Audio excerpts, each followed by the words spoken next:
سورة البقرة وعملت ايه في حياتي، قصتي معاها وكل التفاصيل اللي انتم محتاجين تعرفوها. وانا وعدتكم ان انا هعمل لكم فيديو، تابعوا الفيديو ده عشان بجد هتستفادوا جدا جدا. كمان اي اسئلة بتدور في دماغك عن سورة البقرة باذن الله هتلاقيها في الفيديو ده. السلام عليكم، ازيكم عاملين ايه؟ يا رب تكونوا بالف خير. سورة البقرة وعايزة احكي لكم كل التفاصيل بجد، كل حاجة حصلت معايا من أول ما ابتديت فيها لحد يومنا هذا. بسم الله نبدأ. سورة البقرة وإن أنا ابتديت فيها كانت تقريبا، أنا قعدت أتذكر امبارح كده وأنا قاعدة، تقريبا كانت 2020 أو 21. استمري عليها من ساعتها لحد دلوقتي؟ لأ طبعا. استمريت فترة طويلة في الأول. طبعا انتي أول ما بتبتدي في سورة البقرة يا جماعة، هي في الأول مش سهلة خالص إن انتي تستمري عليها، يعني توفيق ربنا. ويعني إن انتي بتجاهدي كده هتستمري عليها. بس في الأول عادي جدا إن انتي ممكن تقسميها على يومين، على 3 أيام. حاولوا إن انتوا ما تصعبوهاش على نفسكم في الأول علشان ما تحسوش إن الموضوع صعب فتتقفلوا منها خالص. تاني حاجة، انتوا هتبتدوا فيها، تمام؟ جايلكوا في الحاجات التقيلة دلوقتي. بس أول ما تبتدوا فيها تمام هتحسوا إن هي كتير، هتحسوا إن انتوا برضو الآيات لسه صعبة عليكم، النطق صعب. عايزة بقى أقولكوا على تركة كده بسيطة هتسهل لكم الموضوع ده جدا، وهي إن انتوا تفضلوا دايما مشغلينها في البيت مع القرآن اللي بنفضل مشغلينه في بيتنا.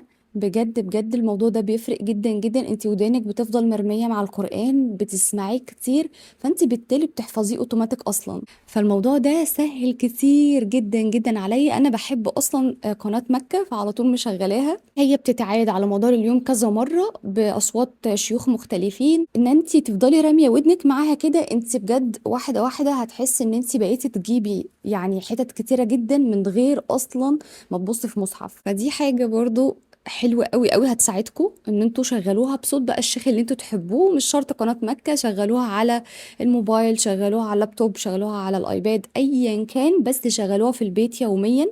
وانتوا مثلا بتعملوا حاجة في البيت بتاع، بس تبقوا مستنطين ليها علشان تسمعوها. مع الوقت هتحسوا بفرق كبير جدا جدا في حفظها وكمان في قراءتها، يعني هتحسوا ان قراءتها بقت سهلة جدا. دي اول حاجة، قراءة سورة البقرة والتفاصيل اللي هي بتاعة القراءة. انا ابتديت فيها زي ما قلت لكم كده 20 او 21. الاول الموضوع طبعا كان صعب جدا، وكنت بجاهد قوي قوي قوي في الموضوع. هتحسي بتقل على صدرك كده، مش قادرة تاخدي نفسك، هتحسي بدربكة جواكي، هتحسي بدربكة جواكي زي ما يكون في خناقة.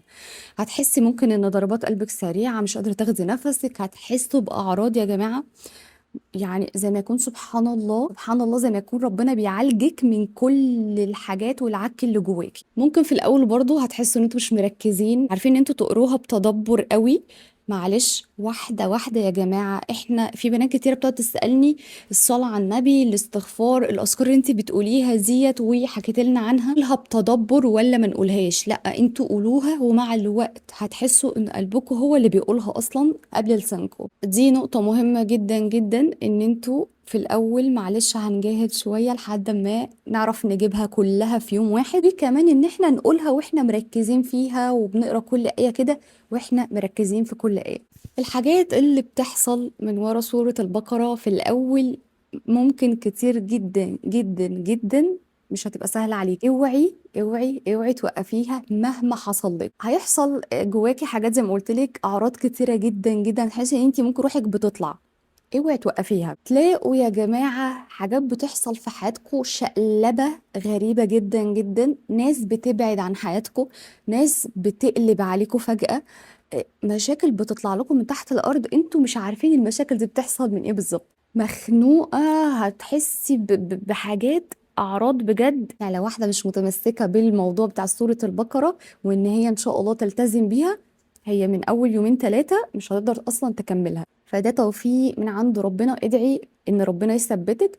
صلي وقيمي الصلاة وانتي مركزة. صلاة الفجر برضو ادعي جدا جدا جدا في صلاة الفجر، ولو بتصلي قيام ان ربنا يعينك عليها وان انتي تقدري تلتزمي بيها. كاتبة اصلا الحاجات اللي انا يعني النقط اللي هي المهمة علشان انا بنسى، تمام؟ فلو لقيتوني ببص في الموبايل اللي قدامي، انا مش بذاكر، لا دي حاجات انا كاتباها عشان ما انساش. كولابات هتحصل في حياتك من فوق لتحت. ربنا يا جماعة بينظف دايرتك، بينظف بينظف حياتك، بينظف كل حاجة حواليكي. فاوعي اوعي توقفيها، او ان انت تقولي ايه ده، دي بتجيب بالعكس، لا انا هوقفها، انا كنت تمام. لا، استمري. انتي ربنا بيشيل من قدامك كل الحاجات الوحشة، بيشيل من حياتك كل الحاجات اللي مش كويسة، بيشيل الناس اللي ملهاش لازمة، بيشيل الناس السامة اللي انتي اصلا ما كنتيش تعرفي ان هم اصلا مش كويسين، وانتي شايفة العكس تماما. الضيق، عدم الراحة، انقلابات، شقلبات في حياتك، كل ده طبيعي. اوعي اوعي توقفي مهما حصل. موضوع يا جماعة مش في ان ربنا بيعمل لك حاجات مش لطيفة في حياتك اول ما بتبتدي فيها، لا، ربنا زي ما قلت لكم بينظف دايرتك، بينظف حياتك، فتقلي لحد اما تشوفي النتيجة بتاعتها. مش هتبان من يوم ولا اتنين ولا تلاتة. استمروا استمروا استمروا بالشهور يا جماعة. قولوا ان انتوا تجاهدوا نفسكم جدا جدا جدا. انا اول ما قريتها حسيت بحاجات كتيرة جدا جدا، مش عارفة أكملها. حاجات بتشغلك طول اليوم، انت بتتسحلي في 600 ألف حاجة. كنت بحاول ان انا اجاهد نفسي ان انا لا، عايزة استمر عليها، عايزة ان انا اقرأها، عايزة ان انا ارتاح. مع اللي عندهم مشاكل نفسية، اللي عندهم مشاكل عائلية، اللي عندهم ضيق رزق، اللي عندهم كروبات، سورة البقرة سحر من السحر اللي ربنا يعني سبحان الله حاطته لنا في القرآن. سورة البقرة انت مع الوقت انت هتحفظيها. يعني انا مش قادره اقول لكم انت هتبقي بتجري ازاي، وان انت بتستخبي كده عايزه تبقي لوحدك باي شكل علشان انت تقراي سوره البقره وتحسي بالراحه اللي هي بتديها لك. انا بيختار لكم كل شيء حلو وبيرتبه لكم. يعني بصوا، يعني ترتيبات ربنا يا جماعه فوق مخيلتنا ودماغنا وتفكيرنا البشري المحدود. ما تستعجلوش نتائجها، هي نتائجها هتظهر. بس انتوا لو تقلتوا على الموضوع انتوا هتشوفوا عجب العجاب يا جماعه. الاول زي ما قلت لكم حسيت باعراض كتيره، ده غير الشقلبات اللي في حياتي، ده غير ان في ناس كتيره جدا جدا قلبت عليا، مش عارف حصل ايه، اللي ظهر على حقيقته، ايه اللي انت بتحسي مره واحده ان انت متوحده، انت لوحدك في العالم. ايه يا جماعه اللي حصل؟ اتقلي واستمري عليها، عشان هي هتظبط لك الدنيا كلها تحت لفوق ومن فوق لتحت. عارفين انتوا لما بتحطوا الغسيل في الغساله كده وتقعدوا الغسيل يقعد يعمل كده كده كده كده كده، شوفوا الغسيل بيتمرمط ازاي في الغساله، بس في الاخر بيطلع عامل ازاي؟ بيطلع نظيف فله. هي دي اللي هيحصل معاكي. والله انا مش مرتبه الكلام ده يا جماعه، بس والله انت هتبقي عامله زي الغسيل اللي هيخرج من الغساله زي الفل في الاخر. فاوعي اوعي تستعجلي النتائج بتاعتها. حصل لي يعني حاجات، يعني انا مثلا لو قارنت حياتي دلوقتي بالسنه اللي فاتت، ما شاء الله الحمد لله، يا رب دايما هنعمه احسن كتير. حاجات كتيره كنت بتمناها سبحان الله حصلت، مش بين يوم وليله. بس جماعه لا، في حاجات كتيره بتتغير، في حاجات كتيره انت نفسك فيها بتتحقق. سبحان الله مش هقدر اقول لكم على حاجه بعينها، بس يعني توفيق ربنا لقيته في حاجات كتيرة جدا جدا جدا. الراحة النفسية يا جماعة دي يعني لا تقدر بثمن، بجد والله. مش كلام فيديوهات ولا كلام عشان مثلا اجيب فيوز، ولا لا لا لا خالص خالص. انا بكلمكم بدون ترتيب اهو. النقط اللي انا كاتباها على الموبايل دي كاتباها عشان انا اصلا افكر نفسي بالكلام اللي انا عايزه اقوله لكم. المهم، عايزه تشوف معجزات في حياتها، اللي عايزه تشوف تغير جذري بجد من الارض للسماء، اللي عايزة تحس بطمأنينة، اللي عايزة أرزاق، اللي عايزة كرباتها تتفك، اللي عايزة تروح عمرة، اللي عايزة تروح عمرة يا جماعة. الحوار بتاع العمرة بتاعي برضو أنا الحمد لله الحمد لله كنت ملتزمة بسورة البقرة وقيام الليل وصلاة الفجر. ده فيديو لوحده أصلا، صلاة الفجر وقيام الليل ده أنا مش قادرة أقول لكم هو بيعمل إيه يا جماعة. الحاجات دي كلها زي دايرة كده، لازم نعمل الحاجات دي. يعني حاولوا ان انتوا تجاهدوا في حوار سورة البقرة ده. جماعة انتوا لو استمريتوا عليها فترة، استمري عليها بس شهر واحد بس، انا مش طالبة منك اكتر من كده. ولو ما حسيتيش ان حياتك اختلفت 180 درجة، يبقى تعالي لي يعني تعالي لي بجد. في ناس اختلفوا معايا على كلمة احنا مش بنجرب مع ربنا. جماعة انا قصدي ان احنا لازم نبقى على يقين واحنا رايحين نعمل الحاجة.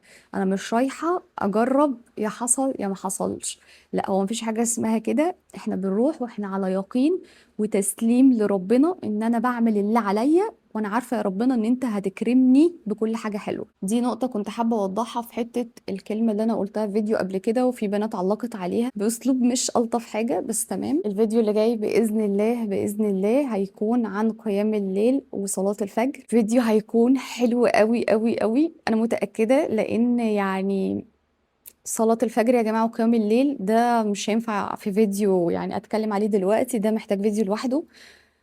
الفيديو فصل عشان مساحة الموبايل عندي في ذمة الله، فاستنوا الفيديو اللي جاي بإذن الله بإذن الله عن صلاة الفجر والقيام. ما ننساش شير في الخير علشان كل الناس تستفاد، وكمان لايك للفيديو وسبسكرايب لو انت أول مرة بتشوفيني. وبس كده، اشوفك على ألف خير الفيديو اللي جاي.